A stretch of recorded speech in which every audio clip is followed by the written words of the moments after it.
Bueno, ¿y qué es lo que ha generado tanta polémica y tanto intenso debate dentro de las redes sociales y los sectores más conservadores de la sociedad?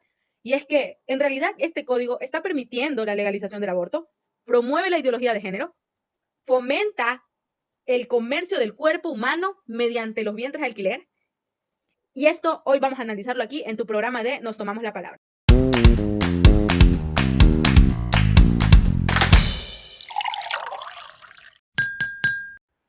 Hoy Así es. tengo el gusto de compartir con Claudia Aragundi en Nos Tomamos la Palabra. Yo me estoy tomando la palabra con un jugo de naranja. Claudia, ¿cómo estás? Así es, Anita, un gusto poder estar contigo. Estoy súper feliz de que podamos tocar este tema que en serio está calentando la Asamblea Nacional. Se la puso sobre la mesa, se crearon los cambios y ahora la Asamblea la ha aprobado. Esperemos hasta el 25 de septiembre la decisión del Ejecutivo a ver qué es lo que sucede. Entonces me estoy tomando un café negro para tocar este tema. Recordemos a nuestros amigos seguidores que el Código Orgánico de la Salud es muy amplio. Está dividido en libros, estos libros a la vez en capítulos y estos capítulos en títulos. El libro que más causó polémica al interior de la Asamblea fue el libro 2, precisamente que trae estos temas a colación y inclusive el tema de los métodos anticonceptivos, que para quienes pueden analizar de que los métodos anticonceptivos se van a poder acceder mediante forma gratuita en las redes de salud y que se prohíbe a los funcionarios de la salud negarse a prescribir estos métodos. Ellos dicen que a través de esto se Así es. está promoviendo que las personas tengan deliberadamente relaciones sexuales. Y la cuestión no es así, sino que desde mi punto de vista lo que promueve es la conciencia y la planificación familiar para, precisamente para esto, para poder salir de este círculo de la pobreza y exclusión que muchas veces causan los embarazos adolescentes, producto de la desinformación. Y eso va mucho de la mano Así con varios es. temas que se han discutido, como por qué dentro de las escuelas ahora se van a fomentar también poder enseñarles a los jóvenes de muy temprana edad cuáles son estos mecanismos preventivos, ya sea para delimitar la transmisión de enfermedades venéreas y también un sinnúmero de cosas relevantes que tienen que ver con la salud del ser humano. Así es, justamente tenemos este debate del sector conservador en nuestra sociedad, porque a lo mejor consideran que esto de cierta forma incita al inicio de la vida sexual de los adolescentes, a lo mejor y que van a tener este acceso gratuito de anticonceptivos. Tenemos que ser, creo que a lo mejor un poco más realistas y decir de que el hecho de que no tengan un anticonceptivo a la mano no significa que no vayan a tener relaciones sexuales. Entonces, a lo mejor cuánto es loable brindarles este acceso y de cierta forma seguridad de que están protegiendo no solamente su bienestar, sino que están protegiendo su salud. Tener una salud sexual plena. Entonces, de cierta forma, crear esta seguridad y esta concientización de que estos, al iniciar su vida sexual, tienen que ser responsables. Y no solamente va desde los adolescentes, sino que va hasta la persona adulta. Entonces, si estos centros de salud les entregan y brindan información sobre las opciones que tienen, realmente sería un beneficio para esta parte de la población, porque de cierta forma no todavía se considera en Ecuador el sexo como un tabú. Y mira, justamente lo están planeando en la asamblea, que a lo mejor iba a incitar a que los chicos tengan relaciones sexuales. Sin embargo, esto es algo que se lo debe plantear, es algo que sucede. Tú me contabas, Anita, que Ecuador es uno de los países con el segundo nivel de más natalidad en la región. Sí, y eso también, algo importante también que se estaba discutiendo y causa controversia, es que se prohíbe la oferta o realización de procedimientos de asignación de sexos en caso de personas nazcan con anomalía.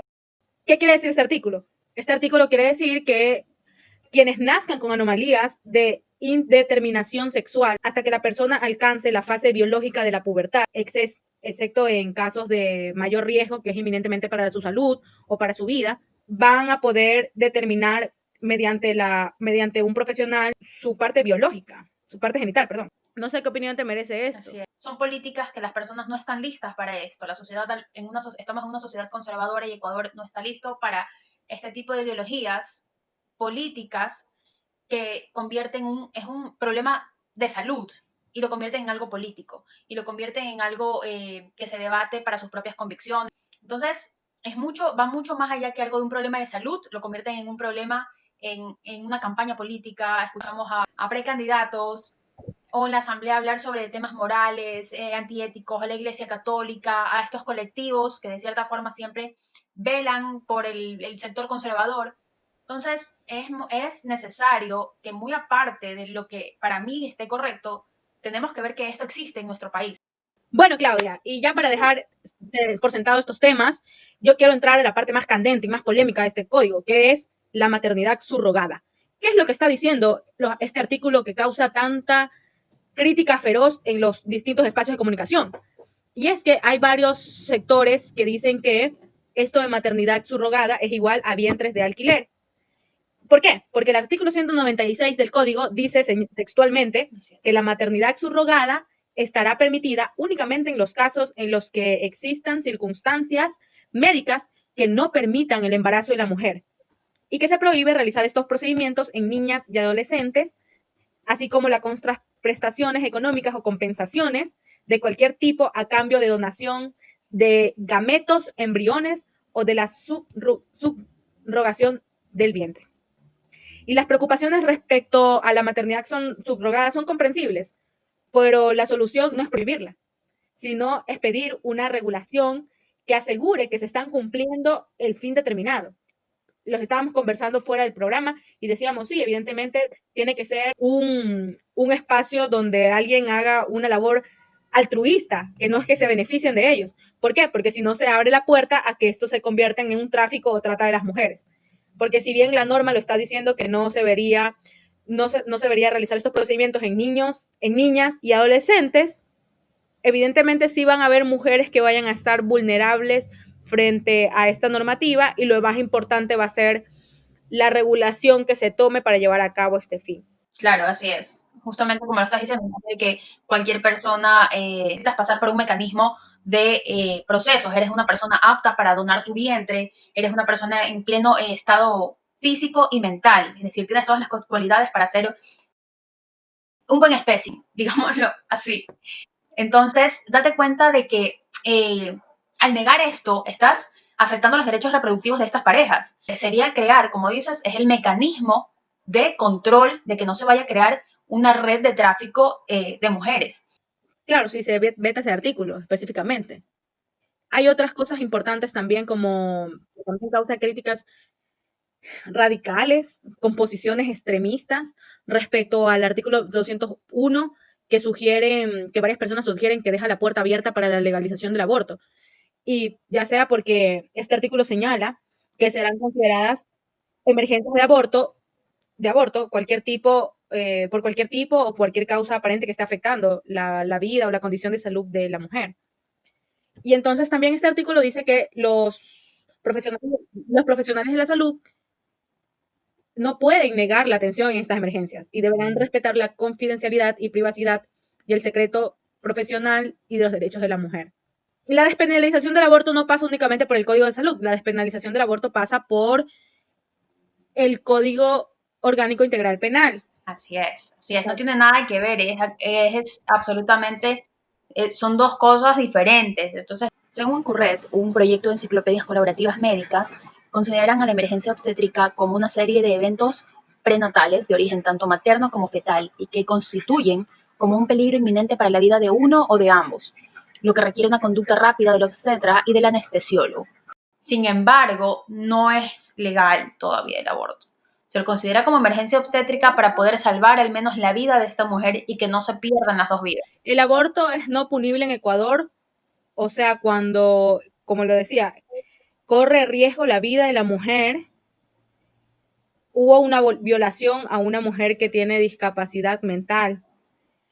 Y eso, o cuando está corriendo riesgo también la salud de la mujer que está embarazada. Sí. Entonces, esas son las cosas por las cuales el aborto es no punible en Ecuador, pero todo lo demás sigue penalizado, ¿no? A través de este artículo, el 201, no se está despenalizando el aborto. Hubieron un sinnúmero de discusiones cuando se estaba debatiendo el Código Penal, pero ahora, con el Código de Salud, lo que se está diciendo es que, evidentemente, si la mujer está llegando con una emergencia y de cualquier tipo referente a la pérdida de su embarazo, pues tienen que atenderla porque está en riesgo la vida de la mujer. Y eso ya se contempla dentro de esta normativa, y entonces tiene que ver con la vida misma de la persona, y no le pueden hacer caso omiso a, a preservar la salud y respetar la vida de este paciente que llega a un hospital público y que quieren que la atiendan porque tiene un aborto en curso, y lo único que pasaría si es que no la atienden es que traiga más consecuencias negativas a la vida y pongan en riesgo a esta persona. Entonces, esas son varias de las discusiones que se están realizando. Y más allá de las disposiciones que nosotros hemos estado discutiendo aquí sobre como mecanismo de información y prevención a quienes ya practican las relaciones sexuales, que como decía Claudia, no hay que ponernos una venda en los ojos. Si no tienen esta información en casa, de alguna forma van a sacar los adolescentes y los jóvenes la información. Y si se puede prevenir para evitar que sigan teniendo embarazos adolescentes y se sigan fomentando los círculos de la pobreza y la exclusión social, es loable que se haga.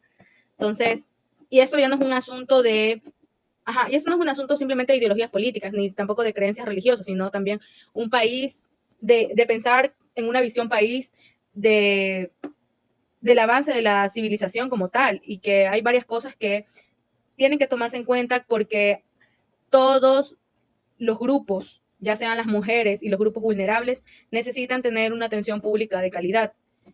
Y todos los ecuatorianos no pueden ser tachados o discriminados por anteponer valores y creencias religiosas, porque quien les habla es católica, pero también tomamos plena conciencia de que vivimos en un estado laico en donde no puedes tachar al otro por las decisiones que está tomando. Sí, justamente, Nita, como tú decías, crear estas leyes que realmente ayudan e implicarían un cambio en la sociedad. Ya no estamos, o sea, cambiamos diariamente, entonces somos un país que ya necesita este tipo de políticas y que necesita quitarse esta venda de los ojos y de hacer como que este problema no sucede, que este problema no está pasando, porque realmente son las zonas rurales de las comunidades las que más son afectadas por este tipo de políticas que no existen, porque si ni siquiera quieren crear una buena, claro, no se quiere crear una buena educación sexual para la comunidad, tampoco se quiere crear a lo mejor de que sí, el aborto como emergencia obstétrica, donde la persona está muriendo por la mala práctica que se le aplicó, tampoco a lo mejor se debería salvarla. Entonces entramos en el dilema de qué es lo que realmente queremos como sociedad. Hay que entender, queridos seguidores, que en un estado laico las creencias religiosas no pueden estar por encima de la salud pública, porque todos, cada uno de los ecuatorianos, tenemos el derecho por constitución de que se nos dé las mejores prácticas y atención dentro de un sistema de salud. Ya lo hemos vivido ahorita en pandemia, como la ineficiencia e inoperancia de un sistema de salud ha cobrado vidas, y precisamente quizás con este Código Orgánico de la Salud se pueda mejorar ciertas cuestiones en cuanto a preservar tu derecho a la salud misma. Entonces, hay que entender que la primera obligación del Estado es garantizar una salud de calidad, así como también educación. Y yo considero que en estos aspectos que son polémicos para la sociedad, inclusive para cualquiera que nos esté siguiendo, a quien nos tomamos la palabra, deberían dejar de lado ciertas creencias personales para ponernos en los zapatos de otras personas que viven en la desinformación, y por eso pasan ciertas cuestiones, como lo mencionaba Claudia.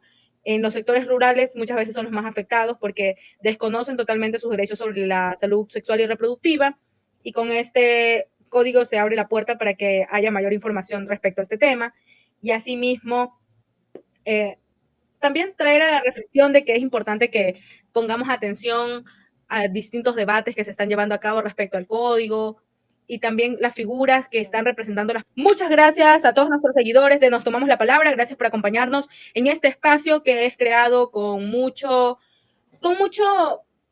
entusiasmo para traer a la reflexión temas importantes de la realidad nacional.